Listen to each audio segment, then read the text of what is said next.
Welcome to the Sana Project, where we take you well beyond our everyday skin clinic practices and give you insights to our philosophy. This collaborative podcast is hosted by our team and guest experts in various fields. So let us take you to Skinfinity and beyond, where we will be covering topics on skin, internal health, mind, soul, energy, life, and integrated practices. Our hope is to spark thoughts that resonate and serve you to make conscious choices to live your best life. So sit back, relax, and let's get into it.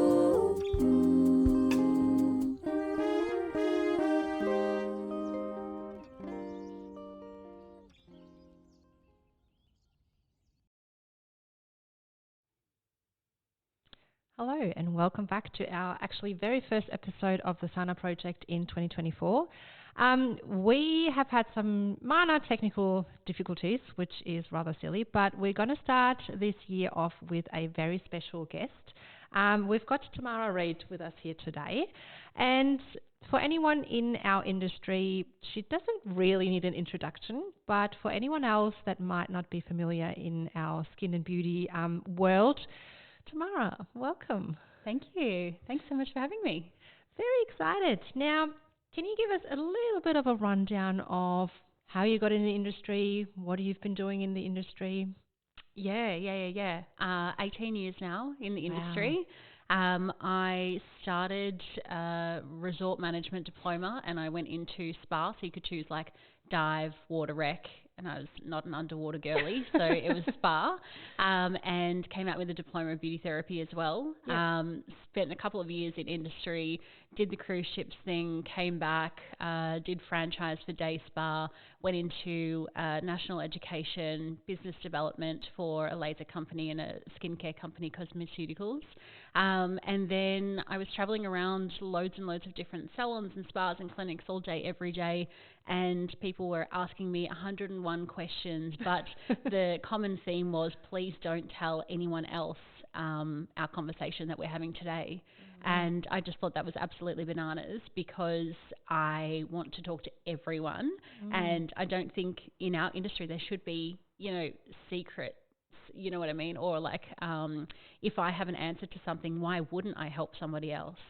So I created an online community, Beauty Industry, which pretty quickly grew during the pandemic. Obviously, no one knew what the heck was going on or where to turn to.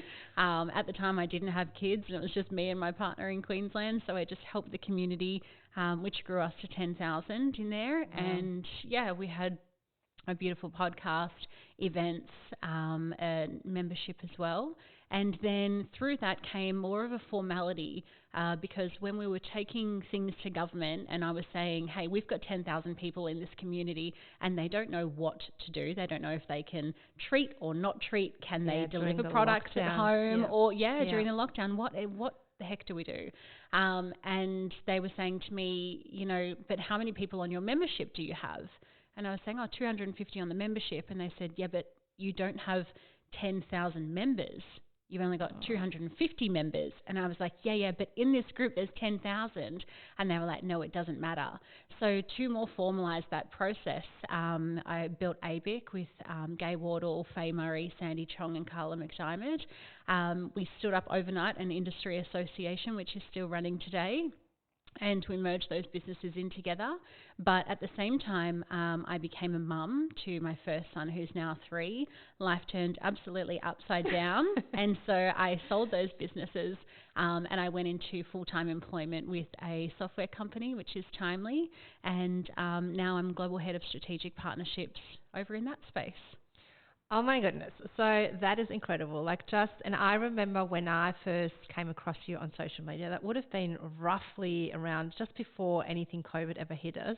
Yeah. I've just sort of been just following what you do, and you've just done such an incredible job of not only representing the industry, but also creating that community. Because I remember when we first started here, and that's like 9 years ago now, there was a lot of that, I wouldn't even want to call it that, bitchiness going on. It was all competition and no community. And you've just been incredible in really bringing that together and bringing that all throughout the industry. So now it's quite a common thing that people really sort of collaborate, work together, whilst beforehand it was more so everyone on their own. So Yeah. And I think, we are, we're carers as women. This industry is 98% women, 2% men, shout out.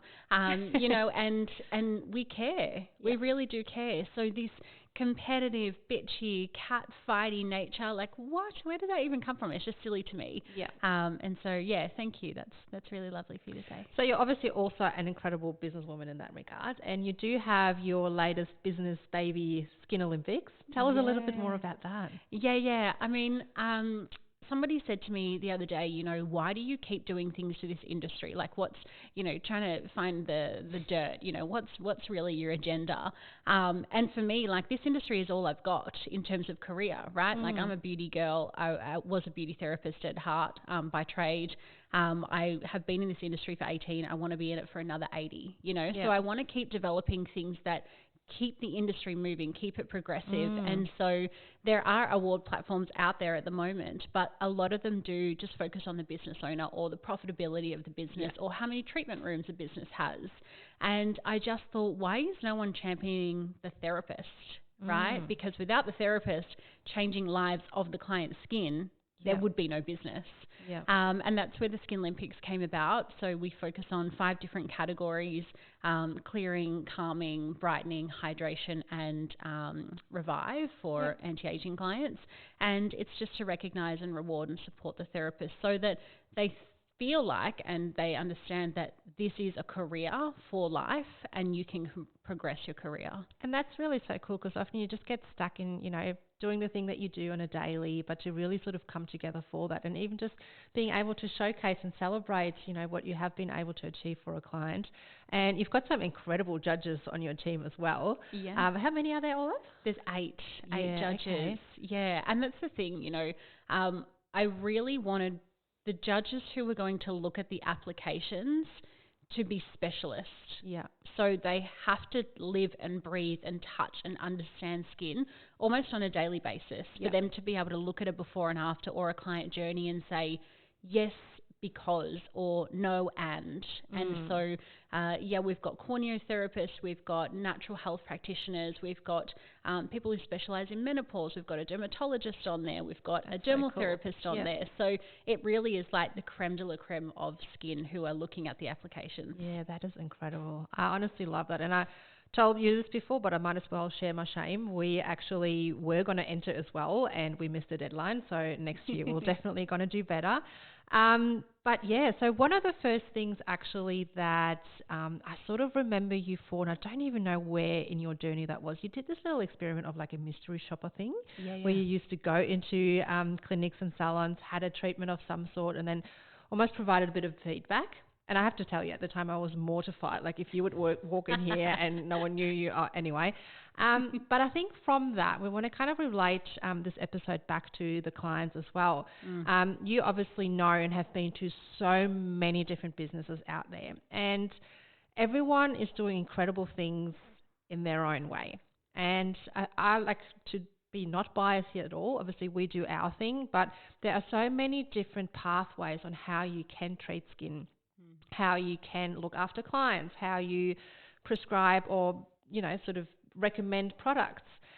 And it's, to be honest, quite confusing for clients. Like if someone doesn't have an insight on any of this, what are some of the tricks you can give or tips you can give them to really, when they're walking into a space, how do they almost identify, is it a right match for them? Are they in the right place? What's something they need to look for to really feel like they're in good hands? Yeah, I think the best treatments for me always come down to 3 things. It's communication, it's care, and consistency, right? So communication can be everything that is in the lead up to the treatment, the treatment itself, and then the post-treatment. So do you know where to park, right? Do you know how long you should arrive before? Have you filled out a consultation form? It's all of that little things that sets you up for the treatment, because you have to remember, because of the lockdowns, we have some anxious people out there right now. Yeah. So like if I don't know where to park, or if I'm going to a space that has a really busy area and I'm already running late and then I don't know where to park, oh my goodness, right? Yeah. And then the same, how am I going to get on the bed? I don't know. We've got a pillow that sits underneath our knees 99% of the time. Yeah. But for clients, pillow sits at your head. So when they look at the bed, they're like, my head's going on that pillow. And for us as therapists, we're like, no, that's behind your knees. Yeah. So it's that communication. And then obviously after the fact, you might go home with a, foray of products. What the heck do? You get home in your bathroom and you're like, these are all white with a blue dot. They all look the same to me. I don't even know how to pronounce or what this word means. Yeah. So how do I apply that on the skin? Right? And so communication is key. And then you've obviously got the care. So does the therapist care enough to come out behind the reception desk and welcome you? Or if you are walking and you have kids in with a pram, are they coming and are they opening the door? Yeah. Right? If they're seeing you struggling. If you are sitting there on your phone, are they pouring you a water or a tea? Or again, into the treatment room, it's the application of the headband, right? It's not just a slapdash. It's not just a whip of the towel or of the blanket. It's like a placement instead. Yeah. It's how the therapist kind of dances around the treatment bed. And then the third one is the consistency. So not only opening the door for you on the first treatment, every single treatment that you come back. Yeah. Because now that you've been with us for 9 years, doesn't mean we don't now open the door for you because you're like our bestie. We should open the door for you more because you've been coming 9 years. Love that. So yeah, communication, consistency and care. Yeah. And I really hope people are listening to this, because a lot of the times we get sort of the feedback, let's say, we get a new client in that hasn't been here before. They're feeling very lost out in the big world because they're going there for one appointment, going there for another appointment, and they don't actually know why they're doing it, what they're actively working on. They don't, I think we're quite big on education for clients as well, so they understand why we kind of want them to do certain things. Yeah. So, I love those tips, and I really hope people are listening and taking that on board. Now, just to wrap things up, obviously you are an incredible person, full stop, and for the industry, it's just been amazing. And I mean, you've always been about, that community overall. Has that changed or even become more of a passion being a mum now? Like, you sort of see, you want your kids to go out there, and whether or not they go into this industry or they find their own, but in general, like, that whole community, like, has that even further fueled your passion for it? Yeah, do you know what? I mentioned before that I have a son who's now 3. I also now have 2 8-month-old twin daughters. Yeah. And there's just something that hits different about being a girl mum. Because now I'm like ready to punch on, right? Yep. Like anyone who comes into my orbit, like who, I'm just so much more, what's the word? Ready to punch on, that wasn't a great word, but do you know what I mean? Like I'm really, I'm like going into battle now. Protective. Protective. That's the word I'm looking for. Because again, this industry is 98% women, right?